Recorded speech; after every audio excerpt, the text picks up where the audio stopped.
जी, तो यहाँ पे आप लोगों को ये बता रहे हैं कि कंसंट्रेटेड यूरिन जो बन रहा है उसकी फॉर्मेशन किस तरह से हो रही है, ठीक है।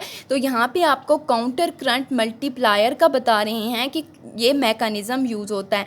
वो आपको बता रहे हैं कि ये किडनी है, ठीक है। फॉर एग्जांपल किडनी है, किडनी का जो ऊपर वाला पोर्शन होता है मैं पहले भी बता चुकी हूँ कॉर्टेक्स, और अंदर वाला जो पार्ट है उसे हम मेड्यूला कहते हैं, ठीक है। तो किडनी से बाहर जितना भी फ्लूइड होता है वो कॉर्टेक्स में आता है, कॉर्टेक्स से मेड्यूला के अंदर आ जाता है। मेड्यूला के अंदर यूरिया की बहुत ज़्यादा यूरिया प्रेजेंट होता है, जिसकी वजह से मेड्यूला का जो डिसअसेंडिंग पार्ट है इसमें ज़्यादा से ज़्यादा वाटर की रीअब्जॉर्प्शन हो जाती है, ठीक है। फिर जब डिसेंडिंग लिम्स के अंदर वाटर की रीअब्जॉर्प्शन होती है तो आगे फिल्टर मूव करता है असेंडिंग लूप के अंदर। असेंडिंग लूप के अंदर डिफ्यूजन के ज़रिए जो है वो वाटर रीअब्जॉर्ब दोबारा से नहीं हो सकता। इस वजह से यहाँ पे एक हार्मोन एक्ट करता है जिसे हम एल्डोस्टेरोन कह रहे हैं। वो क्या करता है, सोडियम की कंसंट्रेशन को इंटरस्टिशियम फ्लूइड के अंदर बहुत ज़्यादा कर देता है। इंटरस्टिशियम फ्लूइड कौन सा है, ये जो असेंडिंग और डिसअसेंडिंग ट्यूब्यूल्स आ रही हैं इसके बाहर जो स्पेस है, इस स्पेस को हम कहते हैं इंटरस्टिशियम स्पेस, ठीक है। इसके अंदर सोडियम की कंसंट्रेशन बहुत ज़्यादा हो जाती है। जब सोडियम बाहर बहुत ज़्यादा हो जाता है तो ट्यूब के अंदर जो वाटर है वो हमें पता है कि वाटर किस तरफ मूव करता है, जिस तरफ फ्लूइड की कंसंट्रेशन ज़्यादा होगी। तो वाटर क्या करता है, वो असेंडिंग लिम्ब से बाहर इंटरस्टिशियम फ्लूइड के अंदर मूव करता है और यहाँ से इस तरह से पानी को रीअब्जॉर्ब कर लिया जाता है। नेक्स्ट जो हमारे पास फिल्ट्रेट बचता है वो कहाँ पे चला जाता है, वो कलेक्टिंग डक्ट में जाता है। कलेक्टिंग डक्ट में जैसे ही वो जाता है वहाँ पे एक और हार्मोन है जिसे हम एंटी डाययूरेटिक हार्मोन कह रहे हैं। वो क्या करता है, यहाँ पे जितना भी वाटर रह गया होता है उसको मज़ीद यहाँ पे रीअब्जॉर्ब कर लिया जाता है कलेक्टिंग डक्ट के अंदर, ठीक है। तो जो हमारे पास लास्ट पे यूरिन बनता है वो क्या होगा, कंसंट्रेटेड होगा, क्योंकि असेंडिंग लिम्स के अंदर भी यहाँ पे रीअब्जॉर्प्शन हो गई है और डिसेंडिंग लिम्स में भी और असेंडिंग लिम्स में भी सोडियम की कंसंट्रेशन को बढ़ाकर यहाँ पे जो है वो पानी को ज़्यादा से ज़्यादा रीअब्जॉर्ब करवा लिया गया है। नेक्स्ट जो है वो कलेक्टिंग डक्ट के अंदर एक और हार्मोन एंटी डाययूरेटिक हार्मोन ने एक्ट किया है, मज़ीद वाटर को यहाँ से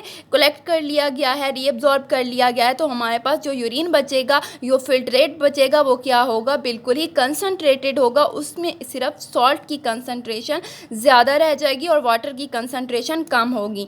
इसी तरह अगर गर्मियों में डाइल्यूटेड यूरिन की बात करें तो यहाँ पे एंटी डाययूरेटिक हार्मोन्स और जितने भी हमारे पास हार्मोन हैं उनको इनहिबिट करवा दिया जाता है और वाटर की रीअब्जॉर्प्शन को कम करवा दिया जाता है, जिसकी वजह से जो हमारे पास लास्ट पे यूरिन बनता है वो क्या होता है, बिल्कुल ही डाइल्यूटेड यूरिन होगा, ठीक है। तो इस मैकेनिज़्म को हम क्या कहते हैं, काउंटर करंट मल्टीप्लायर, जिसके ज़रिए वाटर को रीअब्जॉर्ब किया जा रहा है। और हार्मोनल मैकेनिज़्म क्या है वो भी साथ साथ बता चुकी हूँ कि एल्डोस्टेरोन हार्मोन जो कि लूप ऑफ हैनले जो लूप है वहाँ पे एल्डोस्टेरोन हार्मोन प्रोड्यूस होता है जो कि सोडियम की कंसंट्रेशन को इंक्रीज़ करवाता है, जिसकी वजह से ज़्यादा रीअब्जॉर्प्शन की जाती है। और ये एल्डोस्टेरोन आता कहाँ से है, किडनी के ऊपर एक ग्लैंड होता है जिसे हम एड्रीनल कॉर्टेक्स एड्रीनल ग्लैंड कहते हैं और उसकी ऊपर वाली लेयर होती है जिसे हम एड्रीनल कॉर्टेक्स कहते हैं, वो ये हार्मोन एल्डोस्टेरोन प्रोड्यूस कर रही होती है।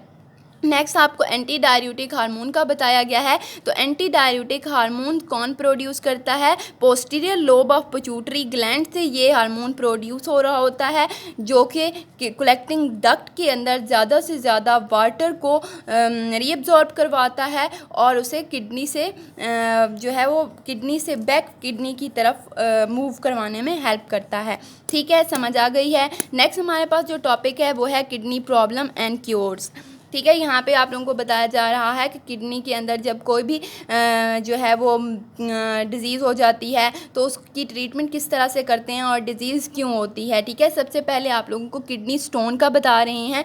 किडनी स्टोन का वो बता रहे हैं जैसे हम लोग अगर साल्ट बहुत ज़्यादा खाते हैं, बहुत ज़्यादा साल्ट लेंगे एक्सीड कर जाएंगे अपनी लिमिट से, तो क्या होगा कि वो सॉल्ट इकट्ठे होकर कम्युलेट होकर एक क्रिस्टल सी बना देते हैं, एक स्टोन सी बना देते हैं, ठीक है, जिसे हम किडनी स्टोन कहते हैं। ये स्टोन जो है वो दो तरह की होती है, एक हाइपर कैल्सीमिया और हाइपर ऑक्सिलेरिया की वजह से बनती हैं, ठीक है। Hyper calcaemia high level of calcium, अगर ब्लड के अंदर कैल्शियम का लेवल बहुत ज़्यादा हाई हो जाता है, कैल्शियम बहुत ज़्यादा हम लोग लेंगे तो कैल्शियम की क्रिस्टल बनना स्टार्ट हो जाती हैं, और इस हाई लेवल ऑफ कैल्शियम को हम हाइपर कैल्सीमिया कहते हैं। हाइपर मतलब हाई और कैल्सीमिया मतलब कैल्शियम, ठीक है। हाइपर ऑक्सिलेरिया भी एक कंडीशन है इसकी, हाइपर मतलब ज़्यादा और ऑक्सिलेरिया मतलब ऑक्सिलेट का लेवल बहुत ज़्यादा हो जाता है। जो हम वेजिटेबल्स खाते हैं, जो हम टमाटो वगैरह खाते हैं, अगर हम बहुत ज़्यादा रूटीन में यही चीज़ें खाने लग गए और हम लोगों ने बाकी बीन्स वगैरह कम कर दी, सिर्फ